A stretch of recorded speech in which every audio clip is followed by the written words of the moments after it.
Um, Obviously, this theme of this program is to show me the money, and the credit should go to our IT and Communications Director, Uzama Obasi, in the back. Let's give him a hand.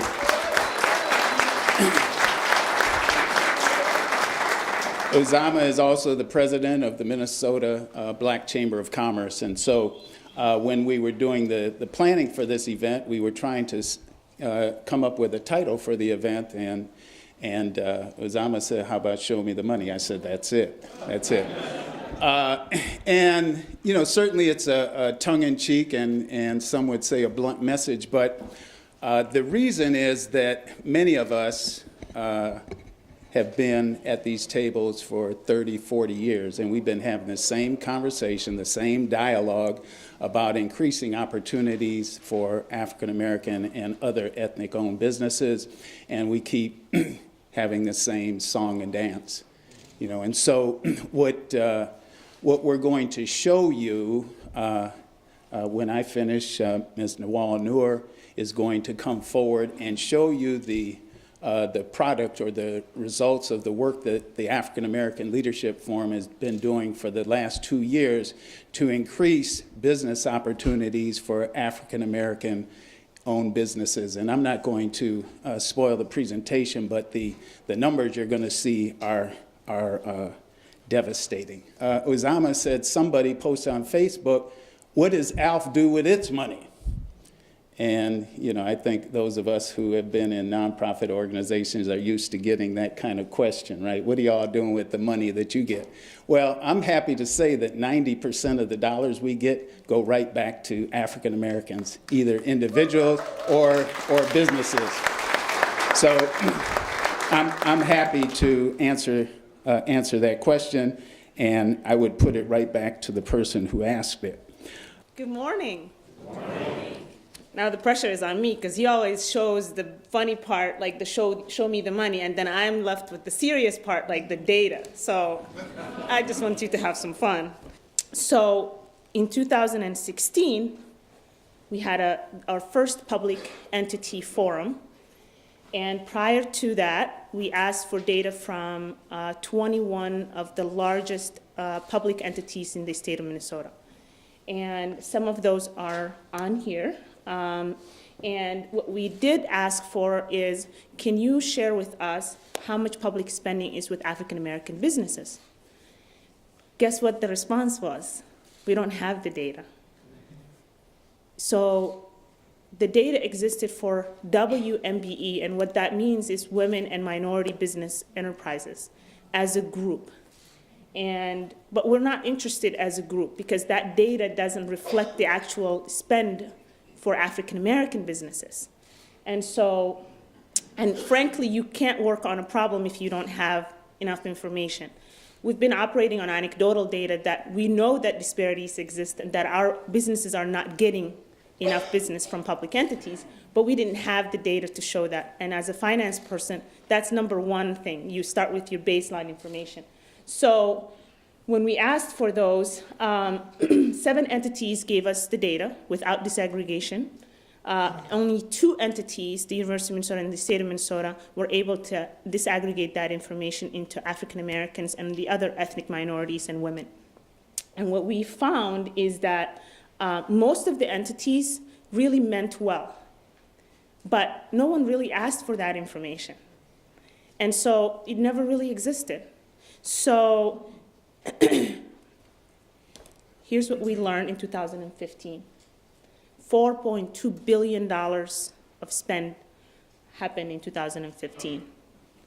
And $22 million, a mere less than half of 1%, went to African Americans. And I just want you to think about that for a minute. $22 million out of $4.2 billion went to African Americans in the state of Minnesota. And it really, you know, for me, I thought the number would be closer to like 10%. I knew it was bad, but I didn't know it was this bad.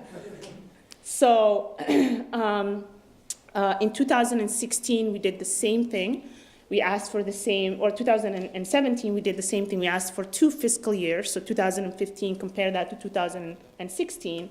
And the hope was that now that people knew then something would shift. But usually shift or change takes a long time.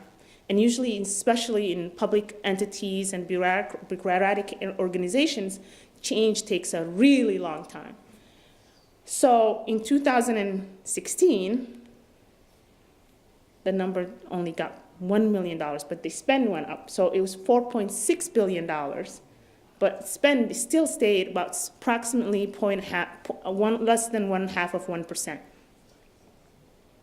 Now, I want you to take one thing away from this is that in finance we call historical data. This is what happened, right? Our goal is to change the future, right? So, which is why we're here.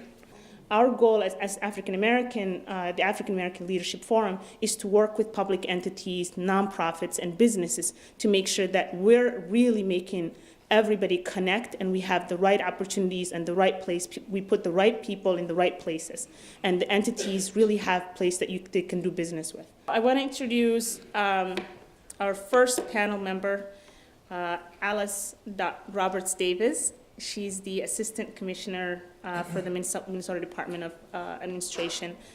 Alice is responsible for the state's real estate and construction functions.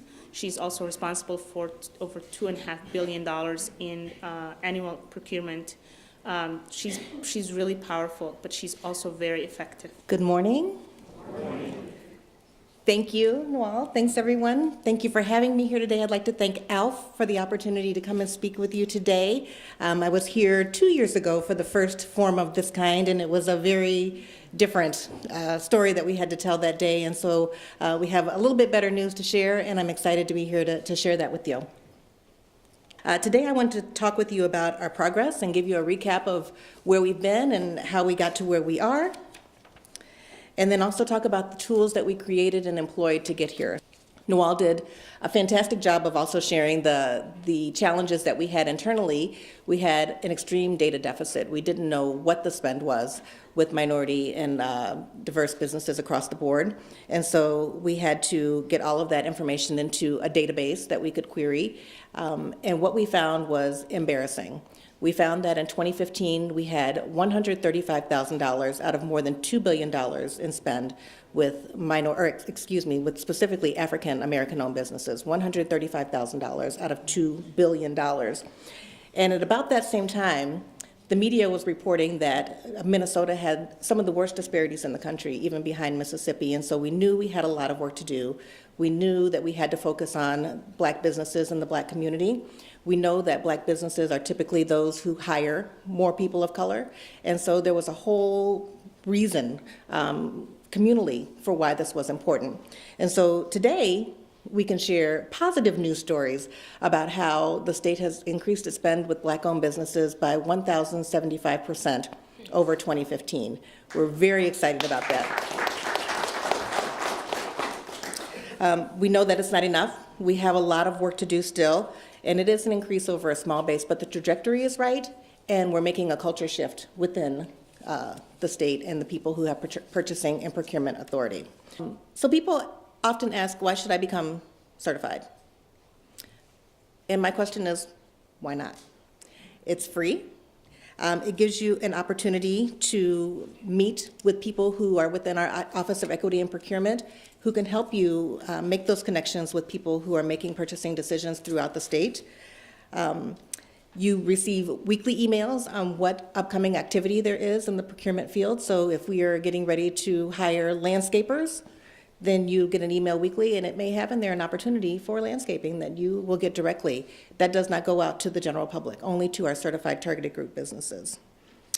We have a directory of targeted group businesses, and if you are certified, then you're on that directory, and it's amazing to me how often our local governmental units use that as a tool for finding businesses that they'd like to engage with, and they're specifically looking for minority-owned businesses. And then finally, you get a logo like this that you can use on your business cards, on your website, that shows people that you're a certified business with the state, and there's a lot of credibility behind having that certification. So there are a number of reasons that are all free and make great business sense for you to become a certified business. Any contract up to $25,000 can be directly awarded to a targeted group business if you are certified. What does that mean? If you go to a buyer who is making a procurement under $25,000, they can award that contract directly to you without going through the full RFP process, which is required under state law and any other circumstance. And so what we're coaching our businesses on doing is talking to procurement professionals about being an Equity Select eligible vendor, and then also talking to our procurement professionals about how that really simplifies the process for them and how much more quickly they can procure their goods if they use Equity Select. And I'm happy to say that with the first year of Equity Select, we already spent more than $3 million with targeted group businesses using that program. If we have at least 3 businesses that are certified in a particular type of work, we can use just those 3 businesses to compete. So if we have 3 plumbers that are targeted group businesses, those 3 plumbers can all compete for a contract, knowing that a targeted group business will be awarded that contract. So lots of opportunity there as well, and I think we did several $1 million with that program last year also. For this year, we want to spend 8% of our overall spend with targeted group businesses that are certified, and 12% with all targeted group business, or excuse me, with all minority and women-owned businesses, so businesses that are too large to be certified or that are not certified within the state. And so great cultural shifts. We're holding people accountable within the state, and we're seeing results that are measurable. Gary Cunningham has served as a top leader in nonprofit organizations, including MEDA, North Point, and Northwest Area Foundation.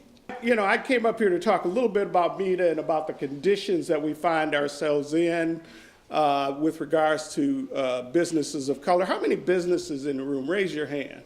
If you're not growing a business, if you're not creating a business, and you're talking about changing the conditions of our community, you're not going to do it any other way. It's just no other way to do it, because who creates the jobs, the economic opportunities in this community? It's businesses, right? And it starts with small businesses, starts with little bitty businesses that grow into big businesses. That's really part of the solution.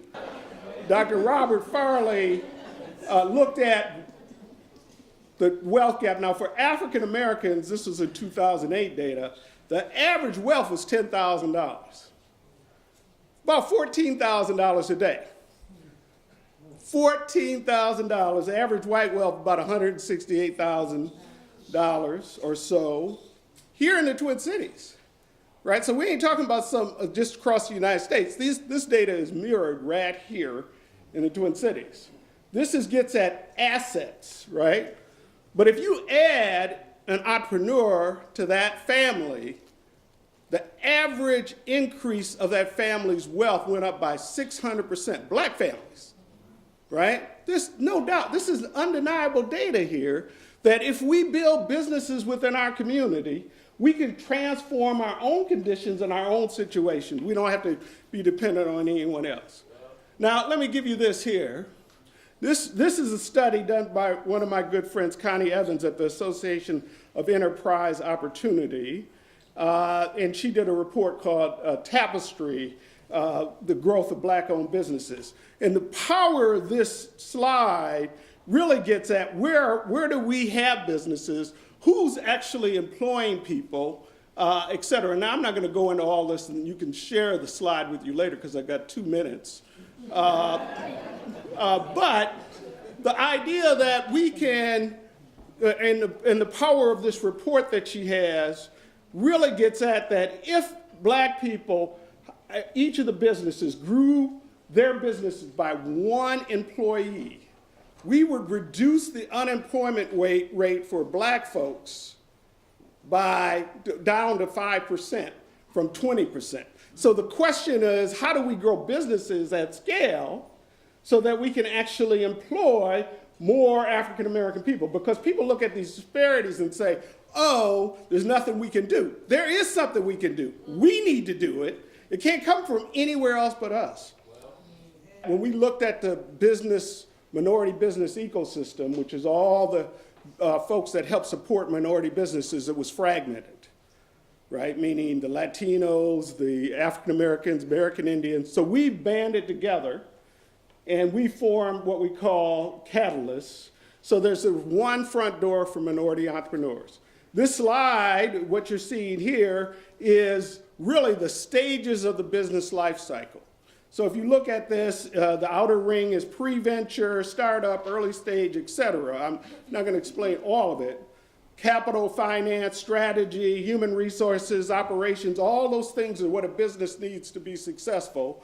And what we're doing is developing products and services at each stage of the business life cycle. So if you're at early stage, you get what you need. If you're at middle stage, you get what you need. If you're at acquisition and merger, you get what you need. But you get it from an organization that's best suited to serve your needs. And part of what's going on right now is people are saying, well, you know, what is this cultural competence? I don't get it. It doesn't matter.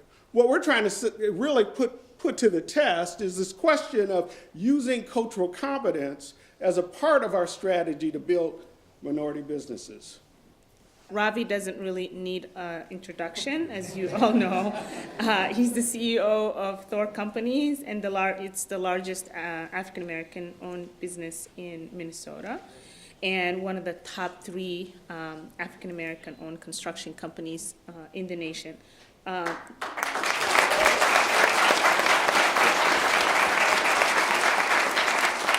Reverend Jerry McAfee is a renowned preacher. He is a civil rights activist and entrepreneur. And I have been told he's also the executive director for it's called Salem Inc. It's a nonprofit. And they have a program that I would really like to share, and it's called ROOF, and I'm sure you're going to talk a little bit more about it. And what that stands for is Residential Opportunities for Ordinary Families. I thought that was a really good name, and I'm hoping that you can share some more with us. For many of you perhaps know that I wear a lot of different hats, and I'm first grieved by what I have seen. Then I'm also glad because I see a lot of the work that has been done behind the scenes is coming to fruition, because so often our people get in positions and don't have a clue how they got there. One of the ways I've found to expedite what we need to do is what we have not been doing lately, is utilizing direct action, but direct action that is intertwined with intellect and information. And so often we will oftentimes act off of emotion without the level of intellect that we need. I saw the line of equity things that you guys can do now for the state for $25,000. That's something that Senator Champion and I put on the table almost 7 years ago. We also got MnDOT to unbundle contracts because, they was talking $1 million. Well, Reverend, they are only $100 and some thousand now. Well, do you know what that means to us as a people? That many of our businesses can do that. And over 8 years ago, or just about 8, when the governor started, he started with an African American Economic Summit in North Minneapolis that we pushed forward. And recognizing what's interesting, the data that's always been there, that they've continued to ignore again and again and again. And then when we make small steps, we clap. And I'm not discounting it, but it irritates the hell out of me, because I've seen when the state wants something to change, they make it change fast. Yeah. And so they spit on us and then want to tell us it's raining, and we get happy about it. And I'm sorry, I mean no personal stuff with anybody, but anyone who don't understand the connection between poverty and the economy, your head is in the sand. Our people are suffering at alarming rates, and the 2 largest employers of African Americans has always been the government and black-owned businesses. That has not changed, and we've got to get much more aggressive than we've been. And that's what irks me is, y'all, we ain't got time to be comfortable with this. We don't have time for that. I'll say this in a hush. Robbing them, unless it changed over the last 5 or more years, they get less than 5 or 10% of their business from the state of Minnesota. How does that happen? How does it happen? And we just get comfortable playing red sails in the sunset, y'all. It's an urgency about what we're doing. And we got to get in a faster mode. Thank God for Al for what you're doing. But if we don't get some other areas of some people that's extremely aggressive, and I know what some folks think about me. Well, I ain't gonna change. I ain't changing. And that's why most folk don't know anything about the business that I do, because I don't kiss and kick. I'm through. And the church said, amen. Hello.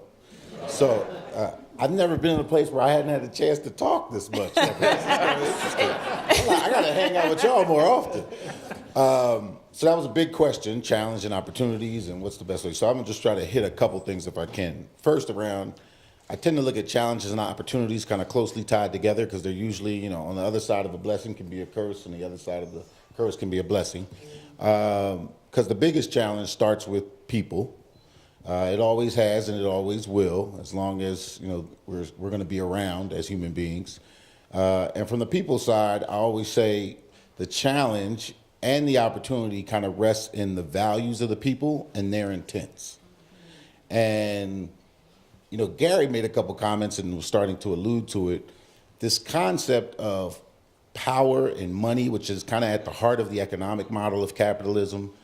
I mean, the truth about the underlying assumption about power and money in capitalism is that I think most people think it's best created and best retained through asymmetry, which is one-sided information, through homogeny, which is just kind of doing it with a kind of a common group, through nepotism, and through oppression.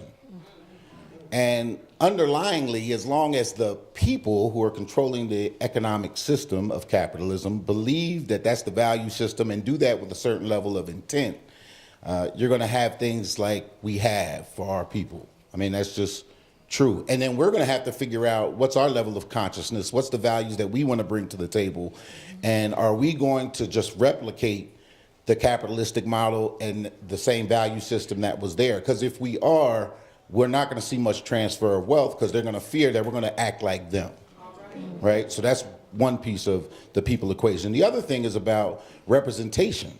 So if you want to move markets that ultimately then move transactions, you're going to have people in those positions of power that can move opportunity. And that's been a challenge, but the demographic shift, one of the parts of the demographic shift is we've had more babies, which means there's more African Americans and African descent in the population, which creates more opportunity for us to have representation. Because we're going to have that representation in all parts of the marketplace, whether it's the positions that an Alice or a Kevin Lindsay play in a municipality type of environment, whether it's Gary Cunningham taking over META, whether it's Melvin Carter becoming the mayor of St. Paul, whether we get seats on the city council and on the school boards. I mean, everything, and in these procurement groups, whether you're going to be in those not just supplier diversity positions, but being in positions of like chief procurement officers and human resources organizations, where you can control more of the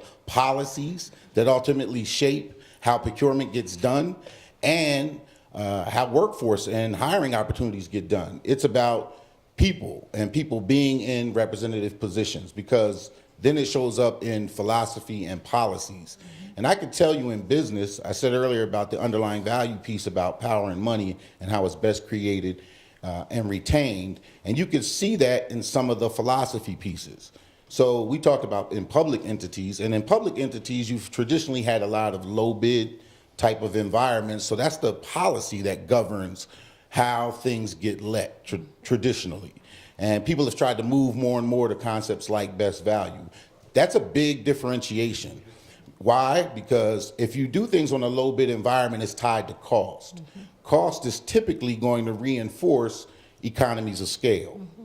So your ability to produce something on a per unit basis cheaper. That's kind of what scale creates for you. So if you get caught in a philosophy and then a process that is tied to cost-driven concepts, it's going to be very difficult for any level of smaller player or startup or new entry to be able to win and compete. Mm-hmm. The only way you're going to be able to get transformational change to happen is people have to really acknowledge and be able to truly assess value better and adopt concepts of best value. Because value can come from somewhat abundant sources. It's a God concept in a lot of ways. So you are in an ability to kind of see something with new ideation and new innovation and bring something forward is a value proposition. And oftentimes, in the things that I've dealt with on the challenge side, is the people that are making those decisions aren't rooted in value. Mm-hmm. They're rooted in cost management. They're rooted in risk mitigation. And I understand those concepts, but they do benefit the incumbent and they benefit scale. So that's something and so again, people and what they value and how they act intentionally with their behavior and investment decisions is going to shape things like what their philosophy is that then shapes the policy, that then shapes the process. And so the process has this systemic and structural piece to it that doesn't necessarily acknowledge value and then in a lot of ways keeps us out. So then it does come down to certain levels of performance. And what I will always say is, I have never found, I will say this too, two concepts to this about individual responsibility and what we have to bring to the table on performance.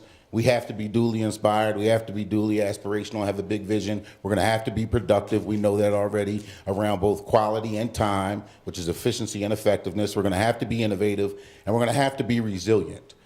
The good parts of those is that's the history of our people. Come on. Right? So,